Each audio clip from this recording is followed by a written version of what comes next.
शुभ सवेरा। आमेन। क्या आप तैयार हो?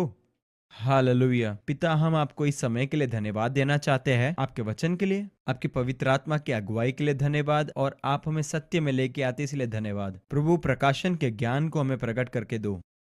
हम आपको जानना चाहते हैं, यीशु के नाम से आमेन आमेन।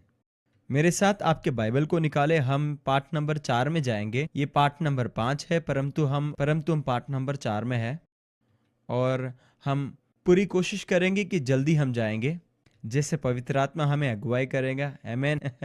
अपने बाइबल के अंदर इफिसियों की पत्री उसका दूसरा अध्याय निकाले, और इस समय में हम लोग क्या करेंगे, हम दूसरे अध्याय के 10वें आयत से नीचे हम पढ़ेंगे 13वें आयत तक।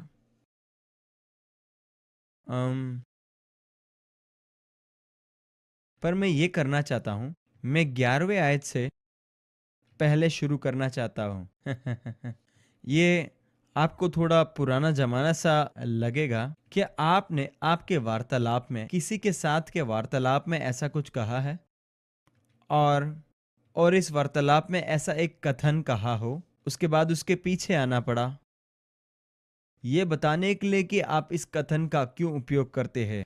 मैं मानता हूं कि आप इस बात को समझ पाएंगे पौलुस की पत्री को पढ़ते समय, यह कि 10वें आयत में पौलुस एक कथन को कहता है। उस कथन को कहने के बाद वो वापस पीछे जाता है, यह बताने के लिए ये कथन क्यों इतना महत्वपूर्ण है। तो आओ हम 11वें आयत से लेकर 13वें आयत तक पढ़ेंगे। ये पढ़ने के बाद हम 10वें आयत में जाएंगे। क्या ठीक है? और अगर हो सके तो हम लोग मैं मेरा सर्वश्रेष्ठ कोशिश को कर रहा हूं कि आपको समझा पाऊं। तो आओ हम 11वें आयत को अध्ययन करेंगे। पौलुस कहते हैं, आप इस बात को समझे कि वो पीछे एक पृष्ठभूमि को कह रहे हैं। इस कारण स्मरण करो कि तुम जो शारीरिक रीति से अन्य जाति हो, और जो लोग शरीर में हाथ के किए हुए खतना से खतना वाले कहलाते हैं, वे तुमको खतना रहित कहते हैं। मुझे लगता है कि पौलुस यहाँ पर इस बात की कोशिश कर रहा है कि ये इफिसी लोग जो एफेसस नामक शहर से है, वे लोग अन्य जाति से आए थे, और वह ये इस बात को याद दिलाता है कि आप कहाँ से हो, और बाद में ये कहता है कि आप इस बात को याद करें कि आप बिल्कुल अलग थे, मसीह से दूर जीते थे, मसीह के सारे भाग से आपको अलग किया गया था, इज़राइल के सारे नीति नियम से आपको बिल्कुल अलग किया गया है और उनसे विभिन्न किया गया है। और अलग बात यह है कि आपके लिए कुछ भी विरासत के रूप में नहीं रखा गया है, यहाँ तक कि मसीहा के प्रतिज्ञा में भी नहीं पाया गया है। परमेश्वर ने जो बातों को आपके सामने ठहराया है, उन किसी बातों में भी आपका कोई ज्ञान नहीं है। वो वाचा है, और आप दुनिया में थे परमेश्वर के बगैर, और आपके पास कोई भी वायदा नहीं था। आमीन। फिर वो ये कहता है उसके पश्चात, परमेश्वर को इसके लिए धन्यवाद। आमीन। उसके बाद मसीह यीशु के आने के द्वारा, मसीह यीशु के अंदर आप लोग जिनको बिल्कुल भार लगाया गया था, हम किस प्रकार से परमेश्वर के और करीब में आए, यीशु के वो बहुमूल्य रक्त के द्वारा। अब आप देखो, ये शब्द पास आना यहाँ पर उपयोग किया गया है। मूल भाषा का जब हम अध्ययन करते हैं, उसमें लिखा गया है, वे उसे अंदर लाए। आप मसीह यीशु के लहू के द्वारा खरीदे गए हैं। आमीन। आपके बगल में जो है उनको कहे कि आप बाहर नहीं अंदर हो। ठीक है, अभी इस बात को जरा देखें कि यहाँ पर यह स्पष्ट होता है, याद करें कि हम यही थे पहले, और हम ऐसे भी कह सकते कि पूरी सृष्टि का परिस्थिति अभी ऐसा ही है। यही हम थे, हम परमेश्वर के बगैर थे, और पुराने नियम और व्यवस्था के अंदर हमारा कोई भी भाग भी नहीं था ऐसे समय में, क्योंकि ये एक खास जन समुदाय के लिए था, और दुनिया के अन्य लोगों को इसमें कोई भाग ही नहीं था, कोई भाग नहीं था। देखो, अभी 10वां आयत ये कहता है कि हम परमेश्वर के हाथों से बनाए गए हैं। मैं इसको आपको 4थे आयत से पढ़कर सुनाना चाहता हूं। इसमें बहुत कुछ है, परंतु इस समय में हमारे ध्यान को हम 10वें आयत की ओर रखेंगे कि हम परमेश्वर के हस्तकला है, उसके हाथों के द्वारा बनाए हुए। मसीह यीशु में हमारा सर्जन हुआ है नए जन्म के साथ, ताकि उन भले कामों को हम कर पाए जो परमेश्वर ने हमारे लिए स्थित किया है, जिसने परमेश्वर ने हमारे लिए योजना के रूप में समय से पहले स्थापित किया है, जिससे कि इन बातों में हम चले, अच्छे जीवन को जिए जो उसने पहले से ही हमारे लिए योजना के रूप में रखा है, हमारे लिए तैयार किया है। हर एक बार जब भी मैं इन वचन के भागों को पढ़ता हूं, मैं बहुत उत्साहित होता हूं। ये मुझे चकित करता है इस बात पर कि परमेश्वर का प्रेम, परमेश्वर का करुणा और परमेश्वर का योजना हमारे लिए कितना महान है, जो उन्होंने हम मनुष्य जाति के लिए पहले से बनाया है। केवल मसीही लोगों के लिए नहीं, परंतु संपूर्ण मानव जात के लिए। देखो, इफिसियों की पत्री जो है सच में बहुत ही अद्भुत है। अगर आप जानना चाहते कि मनुष्य के प्रति परमेश्वर का योजना, परमेश्वर का करुणा, प्रेम क्या ही महान है, ये सारे बातों को इफिसियों की पत्री के अंदर बहुत अच्छा दृष्टांत के साथ बताया गया है। मुझे नहीं लगता कि हम इस बात की गहराई को और उसके अर्थ को पूरी तरह से समझ पा रहे हैं। परमेश्वर का प्रेम, करुणा और हमारे साथ जो योजना कितना ही गहरा है। परमेश्वर का दया मनुष्य जाति के लिए क्या ही महान है। किसी ने यह बात ऐसा कहा था, उन्होंने इस बात को ऐसा कहा कि परमेश्वर को ये दुनिया बनाने के लिए, भूमंडल को बनाने के लिए परमेश्वर को केवल इतना करना था, केवल शब्द को कहना था, परंतु मनुष्य को छुड़ाने के लिए परमेश्वर का लहूलुहान होना था। जैसे आप जानते हैं, मेरे लिए संपूर्ण समर्पण को दर्शाता है। ये काफी हल्का दिखता है। मैं हमेशा इसको इस प्रकार से देखता हूं कि एक दृष्टांत के रूप में। देखो, आपके नाश्ता के रूप में मुर्गी जो है अपने अंडों को देता है, वो आपके लिए अंडों को प्रदान करता है, वह एक बलिदान कर रहा है। परंतु सूअर आपके लिए मांस देता है, ये संपूर्ण समर्पण को दर्शाता है। सच में। तो आप सोच रहे होंगे कि ये अभी मैंने क्यों कहा है। मैं आपको ये बताना चाहता हूं कि हम इस बात को पूरी तरह से नहीं समझ रहे। हम नहीं समझते कि परमेश्वर को हमारे प्रति कितना महान प्रेम है, कितना बड़ा करुणा है और कितना बड़ा समर्पण है। और जैसे हम इस वचन भाग को पढ़ते हैं और भी इस वचन भाग को हम गहराई में अध्ययन करेंगे ताकि इसके रहस्य को हम समझे। इफिसियों के पत्र 2 अध्याय उसका 10वां आयत। यहाँ पर 3 बात है जो मैं आपके ध्यान की ओर लेकर आना चाहता हूँ। यह बात हमें इस बात की निष्कर्ष में पहुंचाता है और ये हमें समझाता है कि परमेश्वर केवल हमारे लिए बलिदान नहीं हुए, परंतु वो पूरी तरह से समर्पित है। क्योंकि यहाँ पर लिखा है, क्योंकि ये लिखा है कि हम परमेश्वर की हस्तकला है। यहाँ पर जो हस्तकला के लिए शब्द दिया गया है यूनानी भाषा में पोएमा है, जिसके अंदर से अंग्रेजी शब्द कविता निकला है। आप जीवित परमेश्वर के एक महान कविता है। एक कविता क्या है? कविता कला का कार्य है। आमीन। ये कला का कार्य है। यहां पर इसलिए वो ये कहता है, पौलुस कहता है कि ध्यान से सुने, आप जीवित परमेश्वर के एक महान कला के फल हो। और ऐसा एक कला है जो सारे कलाओं में सर्वश्रेष्ठ है और ऐसा कला किसी और भाग में नहीं देखा जा सकता। क्या आप समझ रहे हैं? एक पोएमा किसी एक कलाकार के सर्वश्रेष्ठ कला है। मैं हमेशा इस बात को अपने विवाह के इस अंगूठी के साथ बताता हूं। इसे मैं अपना पोएमा कहता हूं। इसका आकार मैंने दिया और उसे मैंने ऐसे बनाया जैसे मैं चाहता हूं। मेरा अपना विचार था, मैंने उसे कागज पर लगाया और उसके बाद मेरे एक मित्र थे जो महान कलाकार है, मैं उनके पास गया। उसके बाद मैंने मेरे आकार को उन्हें बताया और उसका सारा माप उनको दिया और मैंने उनसे कहा, मेरे लिए अंगूठू को बनाओ, क्योंकि मैं एक अच्छा कलाकार नहीं हूं ये बनाने के लिए, पर संक्षिप्त में ये मेरा पोएमा है। अब यहाँ पर आपको मैं स्पष्ट करता हूं, ऐसा एक अंगूठी आप और कहीं भी नहीं देख सकते। ये मानो कि मैं ये अंगूठी को खो देता हूं, मैं कहीं भी जाके किसी भी कलाकार के उनकी पुस्तिका में ये देख के बताऊंगा, हाँ ये मेरा अंगूठी है, क्योंकि ये मेरा पोएमा है, ये मेरे लिए बेहद कीमती है। हाँ, हो सकता है कि आप इसे देखेंगे और आपको कुछ पसंद ना आए, परंतु ये बात यहाँ पर समझे कि मैं पसंद करता हूँ, मैं प्रेम करता हूँ, ये मेरा पोएमा है, मैंने बनाया है जैसे मैं चाहता हूँ। उसी प्रकार आप परमेश्वर के पोएमा हो, आप परमेश्वर की हस्तकला हो। यहां से लेखक एक और कदम आगे बढ़ता है, आप केवल परमेश्वर के हस्तकला पोएमा केवल नहीं है। इस बात को समझाने के लिए आपको एक और बात को समझना होगा, वो यह है कि उसने सबसे पहले क्या किया, पहले से निश्चित किया इस बात को। यहाँ पर जो परिनिश्चित शब्द उपयोग किया गया है, ये काफी लोगों को असमंजस में डालता है, परंतु उसका अर्थ है कि उसने योजना बनाया पहले से। मुझे आपका नहीं मालूम, परंतु इसका अर्थ ये है, यहाँ पर परमेश्वर, मैं इसको ऐसा देखता हूं, यह मुझे ये बताता है कि क्योंकि मैं परमेश्वर का पोएमा हूं, मैं उसका सर्वश्रेष्ठ कला हूं, आप उसके सर्वश्रेष्ठ कला हो।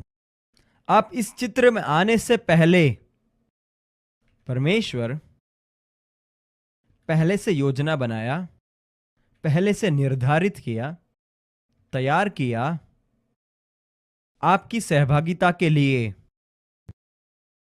यह बताता है कि समर्पण कितना बड़ा है, जो हमारे समझ के भी बिल्कुल उस पार जाता है, जो हमारे समझ के बिल्कुल बाहर है। यह बताता है कि उसने पहले से निर्धारित किया, समय से बिल्कुल पहले, आप इस धरती पर आने से बिल्कुल पहले, ये सृष्टि के ऊपर किसी भी एक मनुष्य का सर्जन से बिल्कुल पहले, सबके सर्जन के पहले परमेश्वर ने पहले से ही ये उपलब्ध किया, योजना करके बनाया, तैयार किया। केवल इतना ही नहीं कि हमारे लिए स्वर्ग में एक जगत को तैयार किया, परंतु इन सारी नींव को डालने से पहले यीशु मसीह वो मेमना बनेगा जो सारे लोगों के लिए बलिदान होगा।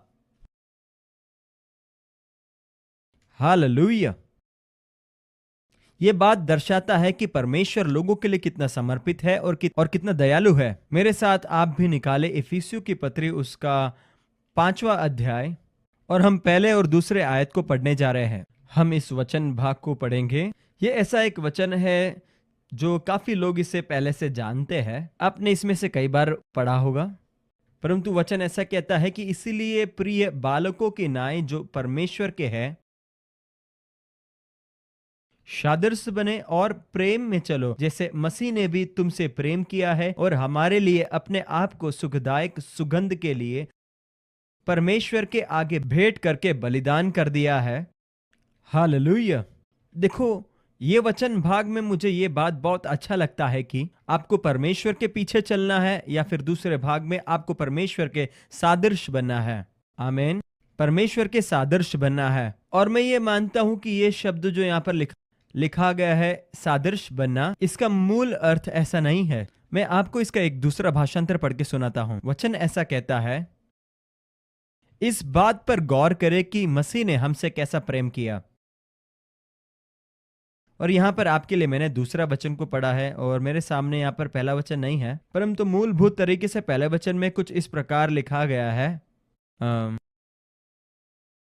केवल परमेश्वर के सादृश बनना इतना ही नहीं, परंतु इस पर गौर करें कि परमेश्वर क्या करता है, और उसके बाद जब आप उसे करते हैं, बालकों के समान, जिस प्रकार एक बालक अपने पिता का नकल करता है।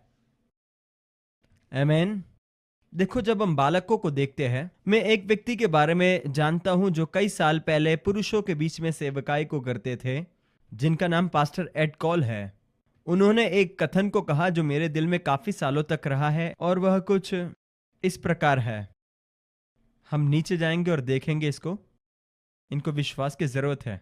पहले परमेश्वर को देखो कि वो क्या करते हैं, और उसके बाद बालकों के समान आप करो, जो अच्छे व्यवहार को सीखते हैं अपने माता पिता से। आमीन। हालेलुया। तो फिर उन्होंने ये कहा, आपके बच्चे जरूरी नहीं है कि ये करे जो आप उन्हें बताते हैं। क्या कोई ऐसा है जिनको बालक है? आप में से कितने कह सकते कि मैं जान रहा हूं आप क्या कह रहे हो? आमीन।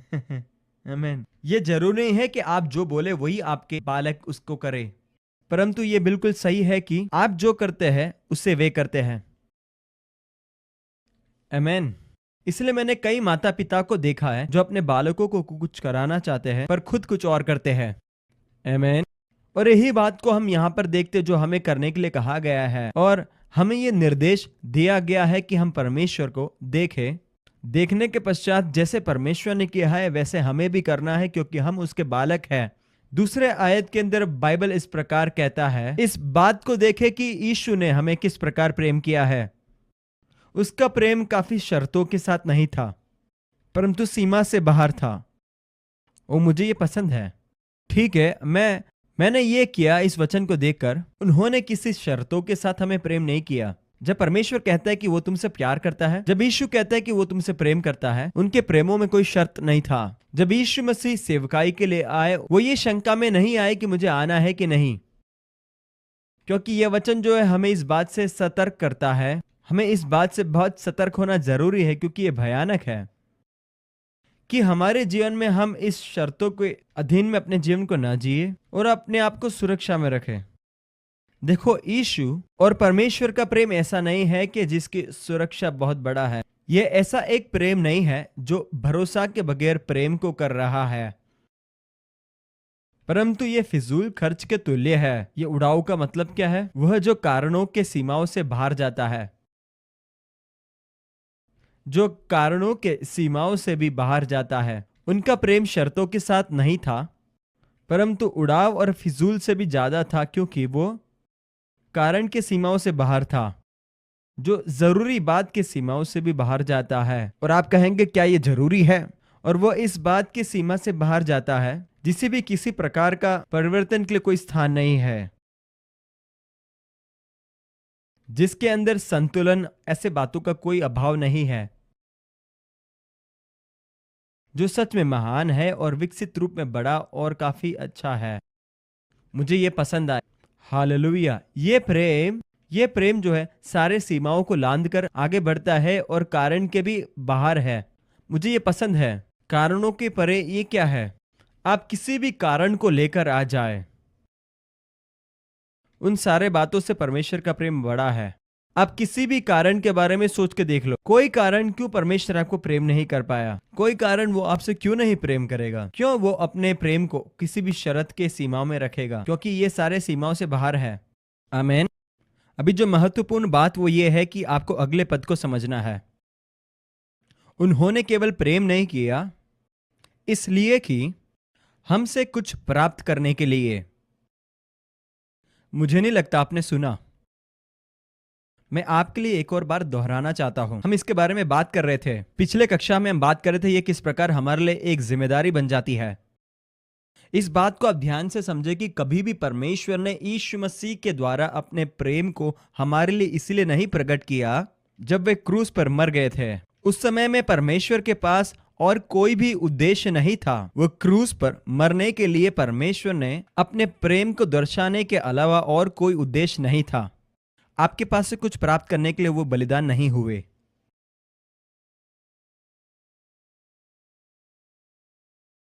देखो, एक और बार मैं समझाना चाहता हूं कि मनुष्य रूप में, हमारे अनुभव में, हम कभी भी इस बात को समझ नहीं पाएंगे। जब तक आप यहां पर बैठ कर कहेंगे हाँ हाँ मैं समझ रहा हूं, फिर भी हम इसे नहीं देख पाएंगे, क्योंकि हमारे मनुष्य रूप में जो प्रेम की भावना है और समझ है, चाहे वो कितना भी शुद्ध हो, मनुष्य का प्रेम के भावना के पीछे हमेशा एक तार जुड़ा हुआ है। हाँ, कुछ और उद्देश्य जुड़ा हुआ है। और कई लोग इस बात पर मेरे साथ विवाद करते हैं, और चाहिए तो मैं उनको समझाने के लिए किसी भी दूरी को पार कर सकता हूं। मैं आपको ये बताना चाहता हूं कि मनुष्य रूप में हम कभी इसे समझते नहीं, हमने इसे कभी नहीं समझा था और ना सुना था। ये ऐसा एक बात है जो मनुष्य होने के कारण हम कभी भी पूरी तरह से समझ नहीं पाएंगे। जब यीशु मसीह कलवरी पर हमारे लिए बलिदान हो गए, तब परमेश्वर के पास और कोई भी उद्देश्य नहीं था जिससे उन्होंने यीशु को बलिदान किया क्रूस पर। वो आपके पास से कुछ पाने के लिए नहीं। आमीन। वो और कुछ भी नहीं चाहते थे। मैंने सुना कई लोगों ने ये कहा जब उन्होंने मेल गिब्सन के पिक्चर को देखा, पैशन ऑफ क्राइस्ट नामक ये चलचित्र, ये फिल्म को देखने के बाद लोग जो थिएटर से बाहर आ रहे थे उनको कई सवाल पूछा गया, और जब उन लोग वहां से बाहर निकल रहे थे, वे अपने आप को दोषी पाते थे, अपने ऊपर दंड को देखते थे। परमेश्वर ने ऐसा क्यों किया? यीशु को ऐसा ताड़ना क्यों दिया गया?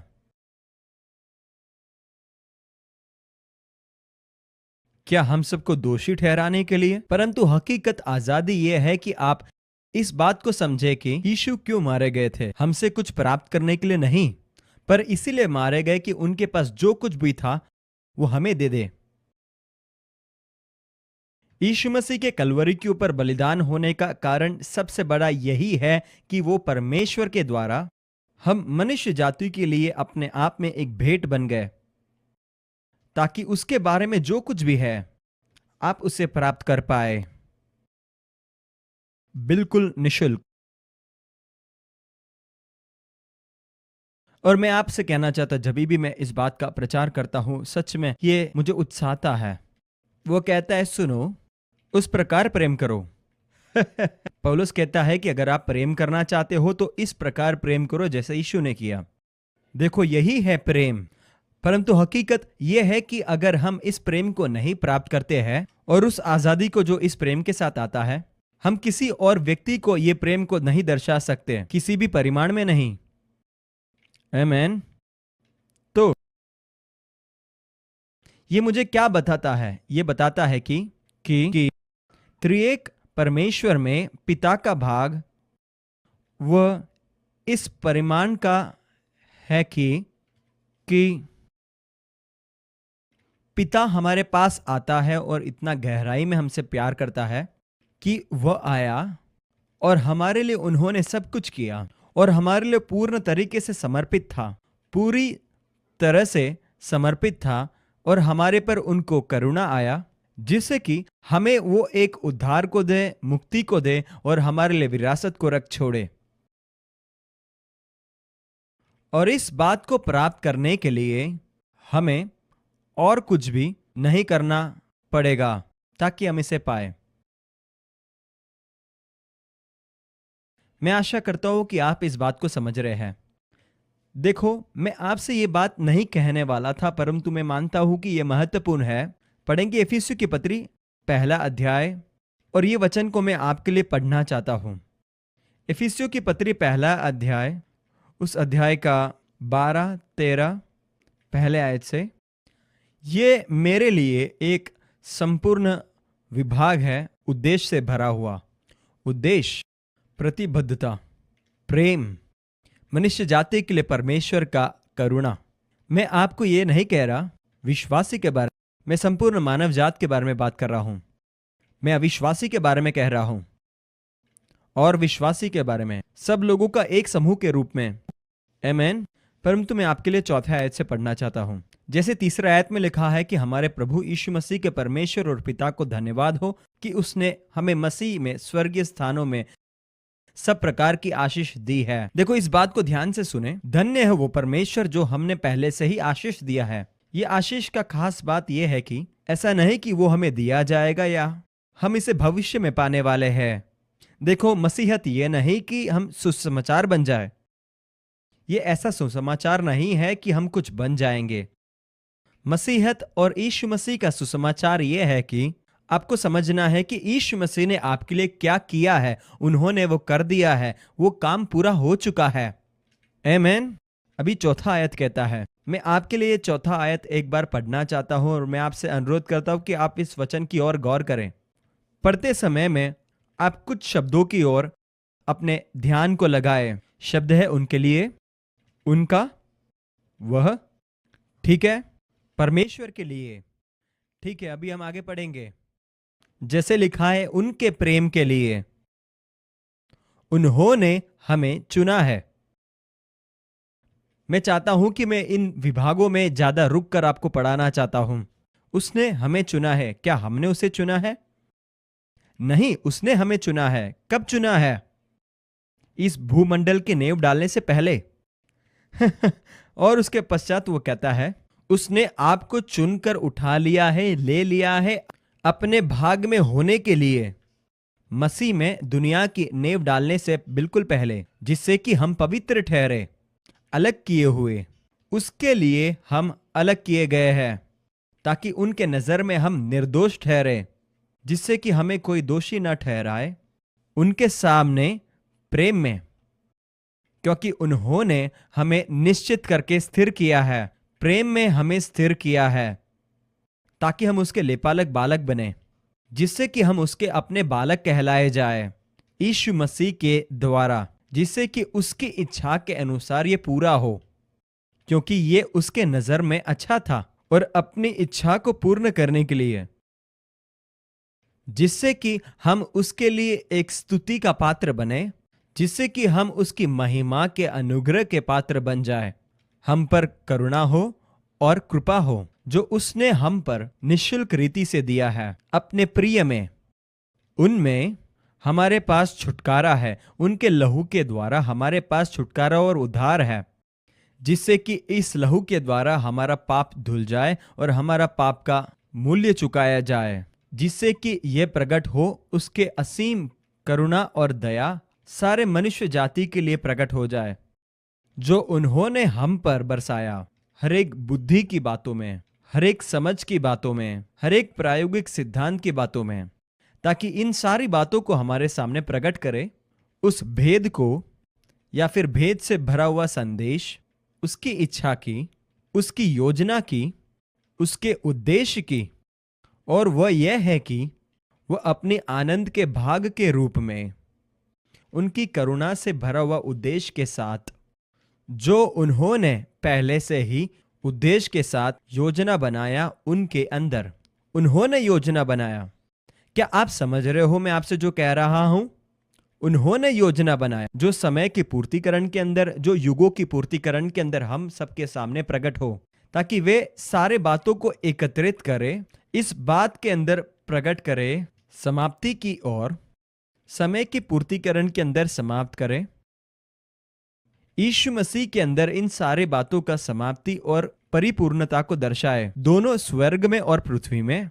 उनके अंदर हमें भी परमेश्वर के लिए उन्होंने चिरस्थायी विरासत को ठहराया। इस कारण हमने उस विरासत को पाया है, क्योंकि वो पहले से निर्धारित किया गया था। हम चुने गए थे अपनी उद्देश्य के अनुसार। उन्होंने पहले से ही ये सारे बातों को निर्धारित किया था, जो अपनी योजना के अनुसार समय पर सब कुछ पूरा करता है।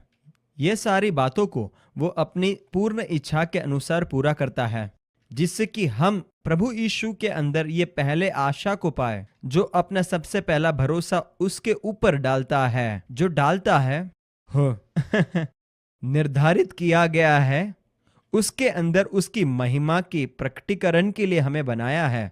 हम इस प्रकार आगे जाते रह सकते हैं। क्या आप समझ पा रहे हैं यहाँ पर वचन हमसे क्या कह रहा है? आपने इसके अंदर परमेश्वर के अंदर की बातों को समझा है?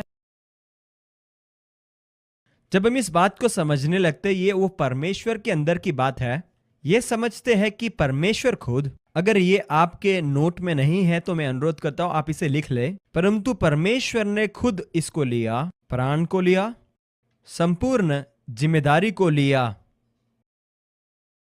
वो सारी बातों को जो पूरी तरीके से संपन्न होना था, वो सारी बात जो समय पर संपन्न होना था, हमारे छुटकारे के लिए, यह निश्चित करने के लिए हम उसके राज्य को स्वीकार करें, उसके संपूर्ण आशीषों के और भलाइयों के साथ। क्या ये आपके नोट में है? नहीं है? ये बहुत ही महत्वपूर्ण है। पौलुस इस वचन के भाग में हमें इस बात को समझाना चाहता है कि परमेश्वर जो सर्वशक्तिमान है, वो परमेश्वर खुद, उन्होंने अपने आप में अकेले में संपूर्ण जिम्मेदारी को लिया, वो सारे बातों के लिए जो संपन्न होना जरूरी था, जो अपने समय में संपूर्ण होना था, हमारे छुटकारे के लिए, इस बात को निश्चित करने के लिए कि हम उस राज्य को पाए, उसके संपूर्ण आशीषों के साथ और भलाइयों के साथ।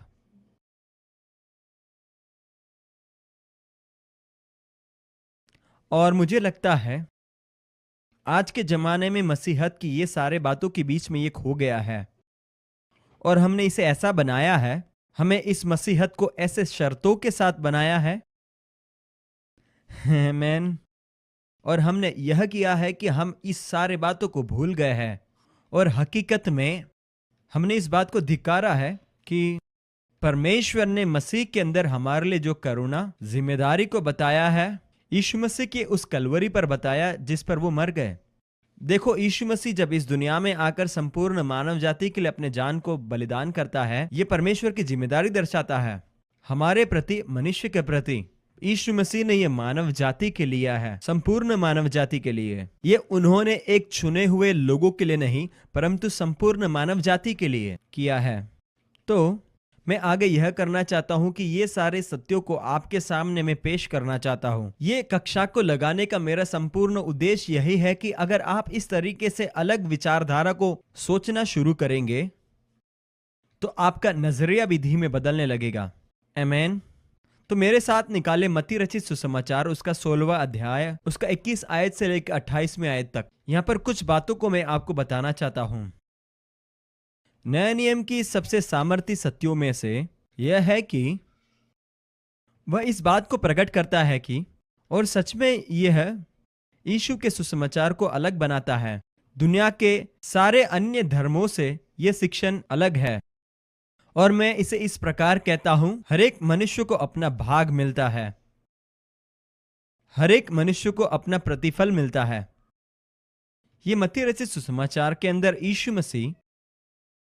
यीशु ने एक बहुत ही अलग सिद्धांत को सिखाया और मैं मानता हूं कि कई लोगों ने इस वचन भाग को कुछ और तरीके से लिया है। यह इसलिए है कि कई बार मनुष्य जो कर्जदार रूपी विचारधारा को रखता है, मेरे ख्याल से इसके लिए सही शब्द कर्जदारी विचारधारा आप इसे अपनी रीति से समझ जाएं। परमेश्वर के साथ अपने रिश्ते को देखने के लिए कई बार कर्जदारी रूप है। हमने इस वचन भाग को पहले भी पढ़ा होगा और हम इसके ऊपर अपने विचारधारा को लगाते हैं, परंतु मैं आपसे अनुरोध करता हूं कि आप खुले मन के साथ इस बात को सुने। यह जरूरी नहीं है कि आप इस बात को स्वीकार करें और मैं चाहता भी नहीं कि आप सब लोग इस बात को स्वीकार करें, परंतु मैं आपसे एक बात चाहता हूं कि आप अपने खुले मन के साथ इस बात को एक और बार जरा सोच के देखें। और मैं आपको एक और बार बताना चाहता हूं कि यह सिद्धांत यीशु के शिष्यों के लिए भी बहुत ही क्रांतिकारी था।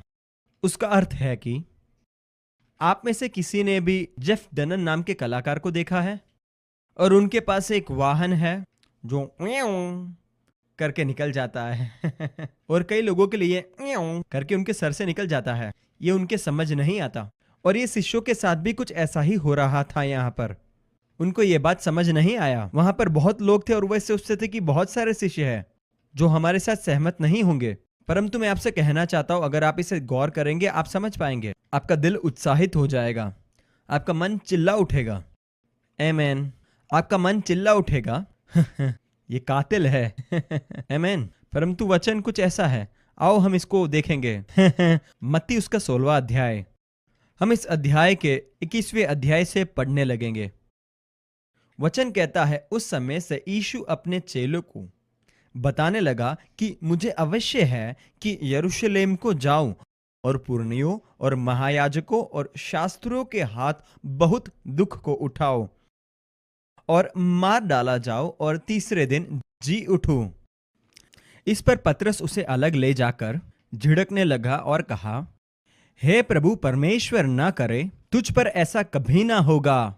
यहां पर जो रुचिकारक बात यह है कि यीशु मसीह के चेले जब यीशु मसीह को यरूशलेम में लेकर जा रहे थे बंदी बनाकर क्रूसित करने के लिए, यह उनके लिए एक अचंभा का कारण नहीं बनना चाहिए, क्योंकि यीशु ने उनसे पहले ही कहा था जो घटना घटने जा रही है। और अब देखते हैं कि पतरस, देखो मैं पतरस को बहुत अच्छी तरह से समझ सकता हूं और मेरा कई स्वभाव पतरस जैसा है। और देखो ऐसा है कि पतरस यीशु को देखता और कहता है, क्या यीशु आप क्या बोल रहे हो? देखो सब कुछ कितना अच्छा है और देखो आपका सेवा तो कितना ही अद्भुत है जो अपनी चरम सीमा में पहुंच रहा है। देखो सब कुछ एकदम बढ़िया है, दान भी बढ़िया आ रहा है। देखो आपकी सभाओं में भीड़ के भीड़ उमड़ के आ रहे हैं और देखो आपके किताब बहुत अच्छा बिक रहा है।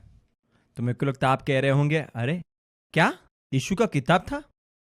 मैं इन सारी बातों को अपने संदर्भ में आपको समझाना चाहता हूं, पर मूलभूत तरीके से हमें इस बात को समझना है कि पतरस इस सारे बातों को देख रहा है और ये कह रहा है कि नहीं, ये ऐसा नहीं हो सकता है, हम आपको संभालेंगे। और देखो यीशु उससे कहता है, यीशु उससे जवाब देकर कहता है, उसकी ओर मुड़कर यीशु उससे कहता है, हे शैतान मेरे सामने से दूर हो। पतरस को वो यहां पर कह रहा है कि हे शैतान दूर हो, और आगे कहता है कि तू मेरे लिए ठोकर का कारण है, क्योंकि तू परमेश्वर की बातें नहीं पर मनुष्यों की बातों पर मन लगाता है। आगे 24वें आयत को हम पढ़ेंगे। तब यीशु ने अपने चेलों से कहा, यदि कोई मेरे पीछे आना चाहे तो अपने आप को इनकार करे और अपने क्रूस उठाए और मेरे पीछे हो ले। क्या आपने इसे ध्यान दिया? जरा देखे, ये वचन इस बात को दर्शाता है कि भले मैं उस आजादी को समझूं जो यीशु मसीह मुझे देने के लिए इस धरती पर आया है। ये यीशु मसीह के वो शब्द है जहां पर यीशु मसीह शिष्य बनने के बातों को यहाँ पर हमें सिखा रहा है। यीशु उनको सिखा रहा है कि अगर तुम्हें शिष्य बनना है तो क्या जरूरी है। इसलिए अपने आप को आपको अनुशासन के अधीन में लाना जरूरी है। वो ऐसे एक युग में जीते थे जहां पर शिष्य बनने के अर्थ को वो जानते थे। केवल यीशु ही नहीं था जिनके पास शिष्य थे, परंतु यूहन्ना बपतिस्मा देने वाले के पास भी शिष्य था। उस जमाने में लोगों को किसी भी एक रब्बी के अधीन में शिष्य बने रहने के लिए या फिर किसी भी गुरु के अधीन में रहने के लिए उनको बलिदान करना पड़ता था। उनको कई बातों का बलिदान करना पड़ता था। उनको अपने परिवार को त्यागना होता था जिससे कि वे अपने शिक्षक या फिर रब्बी के चेले बने रहे। ये उस युग में आम था। और जब यीशु मसीह उनसे इस विषय के बारे में बात करता है, वो कहता है कि सुनो, कोई भी व्यक्ति जो मेरे पीछे होना चाहता है, दूसरी भाषा में जो मेरा शिष्य बनना चाहता है, उसे अपने आप को इनकार करना होगा। क्या आपने देखा यहाँ पर क्या लिखा है? आपको अपने आप को इनकार करना होगा, अपनी भावना को इनकार करना होगा। आपने अपने जीवन के बारे में जो जो दर्शन को बनाया है उन सब को आपको त्यागना होगा। नहीं, मेरा समय बढ़ते जा रहा है।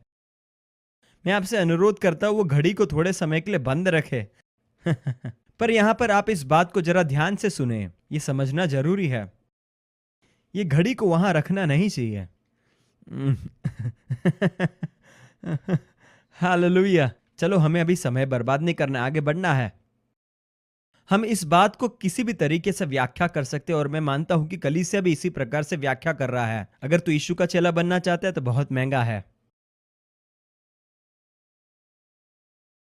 मैं समझता हूं लोग क्या कह रहे हैं। हाँ, यीशु के पीछे चलने से हमें कुछ बातों को छोड़ना होगा, त्यागना होगा, परंतु यीशु इसके बारे में नहीं कह रहा। क्योंकि अगले 2 पद के साथ जब आप इसकी व्याख्या करते हैं तो आप समझेंगे कि यीशु क्या कह रहा है। मूल भाषा को जब अध्ययन करते हैं उसमें ऐसा लिखा है, अगर तुम चाहते हैं कि मेरे शिष्य बने, तुमको अपने आप को, अपने जीवन को संपूर्ण तरीके से इनकार करना है। ये आपकी क्षमता को दर्शाता है। अगर आप मेरे चेले बनना चाहते हो तो आपको इस बात का इनकार करना पड़ेगा कि आपके पास ये क्षमता है ये करने को कि मेरा चेला बन जाए। क्योंकि अगला 2 पद जो है इस बात को हमें समझाता है। 25वां आयत, क्योंकि जो कोई अपने प्राण बचाना चाहे वह उसे खोएगा। यहां पर यीशु क्या कहता है कि आपको इस बात को इनकार करना होगा कि आप अपने जीवन को बचा सकते हैं। क्योंकि जब आप अपने जीवन को बचाने की कोशिश करेंगे आप उसे खो देंगे। हाँ, सच में आप अपने व्यक्तिगत जीवन को खो देंगे। और यूनानी भाषा में बिल्कुल स्पष्ट लिखा गया कि आपका व्यक्तिगत जीवन को खो देंगे, आपका स्वयं क्षमता। अगर आप अपने स्वयं क्षमता को छोड़ देंगे तो आप अपने जीवन को पाएंगे। आमीन। तो फिर अगले पद को पढ़ेंगे। यदि मनुष्य सारे जगत को प्राप्त करे और अपने प्राण की हानि उठाए। यहां पर यीशु इस बात को कह रहा है, यूनानी भाषा में और भी स्पष्ट है। वो व्यक्ति जो कहता है कि मैं सब कुछ कर सकता हूं, उसके जीवन में क्या फायदा हो सकता है इस बात के अभिमान से। और वो कहता है क्या फायदा है वो व्यक्ति का जो पूरे संसार को पाता है और अपने जान का हानि उठाता है। यह जान उसके व्यक्तिगत जीवन को दर्शाता है। एक व्यक्ति अपने जीवन के जगह में क्या वापस लौटा के दे सकता है अपने व्यक्तिगत जीवन के लिए। तो यहां पर यीशु क्या कह रहा है? यीशु यहां पर समझाना चाहता है कि अगर तुम मेरे शिष्य बनना चाहते हैं आपको त्यागना होगा, आपको अपने व्यक्तिगत जीवन को त्यागना होगा और यह सोच कि आप कुछ कर सकते हैं हाँ मेरे चेले बनने के लिए। आमीन। यीशु यहां पर स्पष्ट करना चाहता है कि अगर तुम कहते कि हाँ मैं अकेला कर सकता हूं तो भी तुम तुम्हारे जीवन को खो दोगे। तुम्हारे पास ऐसा क्या है कि आप अपने जीवन की जगह में दे सके? आपके पास ऐसा क्या है कि आप कहेंगे प्रभु मैं आपको यह देता हूं, मुझे मेरा जीवन दो? कुछ नहीं। उसके बाद वो ये कहता है, मुझे मालूम है कई लोग भी ये कहते हैं कि तुमको अपना क्रूस को उठाना है, अपना क्रूस को।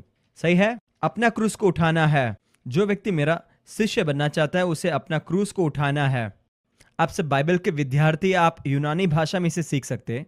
वहां पर जो तुम्हारा करके जो शब्द है वो किसी एक व्यक्ति को नहीं दर्शाता। यहाँ पर यूनानी भाषा में वो किसी वस्तु को दर्शा सकता है या फिर खुद।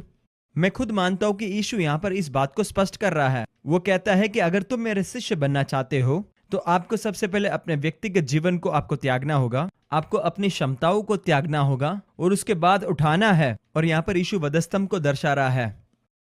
आपको क्रूस को उठाना है, क्रूस के काम को उठाना है और मेरे पीछे हो लो। आमीन। अब और जो मुख्य वचन जो आपको मैं बताना चाहता हूं वो अगला वचन है। आमीन। जो अगला वचन जो मैं आपको बताने जा रहा हूं ये बहुत ही महत्वपूर्ण है।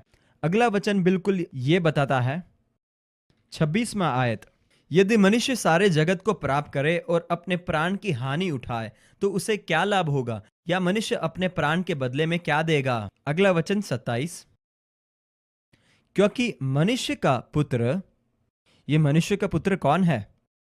अब मैं चाहता हूं कि आप मेरे साथ वार्तालाप करें। यहां पर मैं आपके साथ इस बात पर तर्क करना चाहता हूं क्योंकि ये बहुत ही महत्वपूर्ण है। यीशु भी लोगों के साथ तर्क करता था। आमीन। अभी हम यहाँ पर जो लोग हैं उनके साथ तर्क करने जा रहे हैं। आमीन। अभी हम आगे बढ़ेंगे। क्योंकि मनुष्य का पुत्र, यीशु यहाँ पर खुद कह रहा है मनुष्य के पुत्र। ये किसके बारे में है? ये अपने आप के बारे में कह रहा है। मनुष्य का पुत्र यीशु खुद है। यहाँ पर कहता है कि जब मनुष्य का पुत्र आएगा वो जो है अपने पिता के महिमा में आएगा। क्या यीशु मसीह अपने दूसरी आगमन के बारे में कह रहा है? मैं मानता हूं कि यीशु के दुनिया के आगमन के बारे में यह है, जब वो आ चुका है, जब वो पहुंच गया है। और यहाँ पर यीशु मसीह मनुष्य का पुत्र शब्द उपयोग कर रहा है जहां पर वो खुद है। अभी मैं आपसे बात करना चाहता हूं कि जब मनुष्य का पुत्र आएगा वो अपनी महिमा में आएगा, उसके पिता के महिमा में आएगा। यहाँ पर जब हम वचन को गौर करते हैं, यहाँ पर वह जो है उससे बड़े अक्षर में नहीं लिखा गया है। क्या आपने देखा? इसे बड़े अक्षर में लिखना चाहिए था क्योंकि ये किसको दर्शाता है? ये यीशु को दर्शा रहा है ना। आमीन। आप समझ रहे हैं? मैं नहीं चाहता कि आप छूट जाए, ये महत्वपूर्ण है। यहाँ पर मनुष्य का पुत्र जो यीशु मसीह खुद है, जब मनुष्य का पुत्र यीशु खुद जब आएगा, कैसे आएगा? अपने पिता की महिमा में आएगा। अपने पिता की, किसके पिता के? अभी हम अगले भाग को पढ़ेंगे। उसके स्वर्गदूतों के साथ। किसके स्वर्गदूत? यीशु मसीह के स्वर्गदूत। और उस समय हर एक को उसके कामों के अनुसार प्रतिफल वो देने वाला है। हाँ, वो यीशु के कामों को वो हर एक व्यक्ति को प्रतिफल देगा, अपने कामों के अनुसार उसे देगा। अभी भी वो मनुष्य के पुत्र के बारे में बात कर रहा है। क्या आप समझ रहे हैं? आमीन।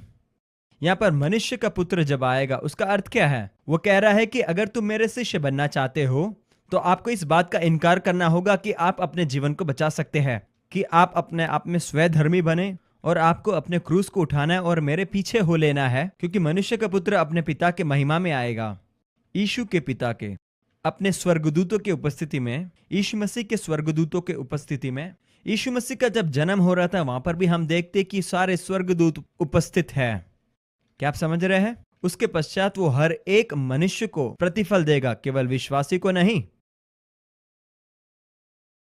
हर एक मनुष्य को प्रतिफल मिलेगा उसके कामों के अनुसार। और हम जब नए भाषांतर को देखते उसके अंदर ये बिल्कुल बदल गया है। उन्होंने उसके लिए जो शब्द उपयोग किया गया है वो तीसरे भाग में बड़ा नहीं है। और कई भाषांतर में हम ये देखते हैं कि वहां पर उसके लिए लोगों ने मनुष्य के कामों को बताया है। पर इस बात को देखें, जरा सोचे, अगर यीशु मेरे कामों के लिए मुझे प्रतिफल देगा तो मेरा खत्म। तो फिर हमें बाइबल स्कूल आने की क्या जरूरत है? क्या आप समझ रहे हैं? ये सच में है। 28वां आयत ये बात और भी स्पष्ट करता है और संपूर्ण भी बनाता है। मैं तुमसे सच कहता हूं कि जो यहाँ खड़े हैं उनमें से कितने ऐसे हैं कि जब तक मनुष्य के पुत्र को उसके राज्य में आते हुए न देख लेंगे तब तक मृत्यु का स्वाद कभी ना चखेंगे। यूनानी भाषा में इस बात को इस तरीके से लिखा गया है कि इससे पहले आपको ये बात भी समझना है कि यूनानी भाषा में जब भी किसी व्यक्ति का नाम लिया गया है, जैसे कि मनुष्य का पुत्र, उसके बाद जब उसके लिए आप एक सर्वनाम का उपयोग करते हैं और वहां पर भी ऐसा लिखा गया कि वो आएगा, उसके पिता की महिमा के अंदर वो वापस आएगा, उसके स्वर्गदूतों के उपस्थिति में वो आएगा, उसके बाद हर एक लोगों को वो प्रतिफल देगा उसके कामों के अनुसार।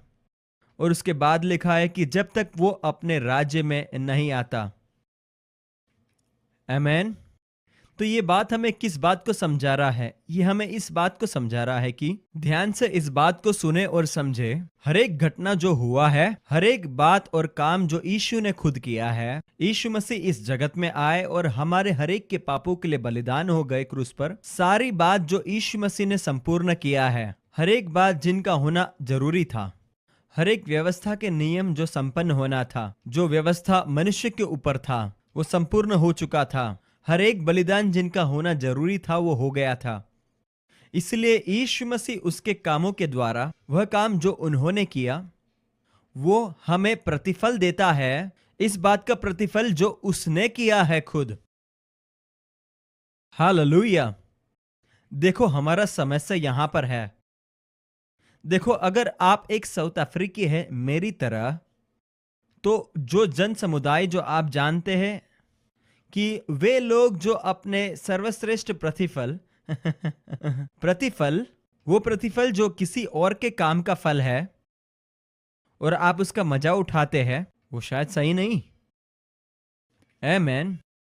और ये कुछ चोरी करने के तुल्य है। आपने जो मेहनत के साथ काम किया है, ये मेहनत का काम मानो कोई चोरी कर लेता है जिसके लिए आपने बहुत मेहनत किया है। देखो मैं आपको बताना चाहता हूँ कि आपने बहुत मेहनत करके एक बड़ा गाड़ी लिया है और घर खरीदा है और कोई चोरी करके उसे आराम से मजा लेता है तो कैसा होगा? और मनुष्य होने के नाते हम भी कई बार इस प्रकार सोचते हैं कि अरे मैंने इसके लिए मेहनत नहीं किया तो मैं इसका कैसे योग्य बनूंगा। मैं आपसे कहता हूं आप किसी के लिए भी योग्य नहीं है। ये इस बात पर आधारित नहीं कि यह आपके योग्य है कि नहीं, ये इस बात पर है कि उसने आपको चुन लिया है। ये इस बात पर है कि आप वहां पर हो और यीशु आपके पास आता है और आपके लिए एक विकल्प बन जाता है जो आपका उद्धार करता है, आपका विकल्प जो आपको उद्धार देता है और वो आपको योग्य ठहराता है। क्या आपको मालूम है योग्य ठहराने का अर्थ क्या है? योग्य ठहराना, यह शब्द मुझे बहुत पसंद है। योग्य ठहराना इस शब्द का अर्थ यह है कि इसका अर्थ यह नहीं कि आप पहले से योग्य थे। हे प्रभु यीशु मुझे मदद करना, मैं मेरे नोट से बहुत दूर हूं अभी। आपको योग्य ठहराना इसका अर्थ यह है कि आपको उपयुक्त बनाना, जिससे कि आप अच्छी बात को अनुभव करें। आपको इस बात के लिए उपयुक्त करता है ताकि आपके जीवन में बेहतर अनुभव हो, जिससे कि आप ऐसे योग्य हो जाए कि परमेश्वर के द्वारा दिया गया निःशुल्क सेवा, परमेश्वर का वह निःशुल्क अनुग्रह को प्राप्त करने के लिए। हालेलुया, आमीन। इसीलिए इस बात को गौर करना जरूरी है कि मैं मानता हूं कि यह आपके मनों को बिल्कुल खोल देगा। यह बात को ध्यान से देखें।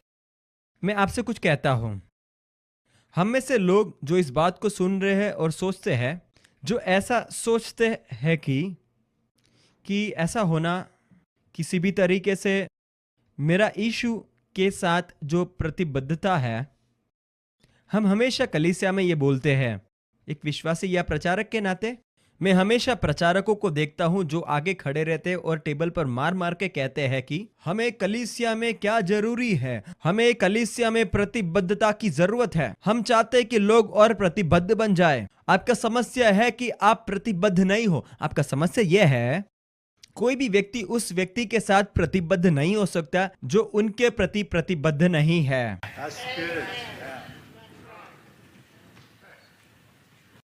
और आप कह रहे होंगे अरे आप तो ऐसा एक सुसमाचार कह रहे हैं जो प्रतिबद्धता के बारे में कुछ नहीं कह रहा, तो आप यीशु के प्रभुता के ऊपर सवाल उठा रहे हो और आदर नहीं कर रहे। नहीं, मैं यीशु मसीह के प्रभुता के ऊपर पूर्ण तरीके से विश्वास करता हूं और वही है जो निर्णय करता है कि किस प्रकार से वह अपनी प्रभुता को चलाए और न कोई जबरदस्ती के साथ। और वह यहां पर यह बताता है कि मैं बताता हूं प्रतिबद्धता क्या है। उसके बाद वो प्रतिबद्ध होकर, हमें भी प्रतिबद्ध होने में कोई तकलीफ नहीं। पर आज हम कलीसिया में और दुनिया में एक सुसमाचार का प्रचार कर रहे हैं। और हाँ, दुनिया में भी आज ऐसा एक सुसमाचार चल रहा है, ऐसे परमेश्वर का सुसमाचार का प्रचार हो रहा है जो प्रतिबद्ध है कि नहीं वो भी नहीं पता। क्योंकि ज्यादा से ज्यादा जगहों में जहां पर प्रभु के बारे में जो प्रचार होता है, वो परमेश्वर के अंदर हम दो चेहरे को देखते हैं। एक चेहरा जो प्रेम का है और दूसरा चेहरा क्रोध का। और आपको कभी नहीं मालूम जब आप सुबह उठते हैं तो परमेश्वर का कौन सा चेहरा आपके सामने आएगा। आमेन। हालेलुया। प्रभु आपको आशीष दे।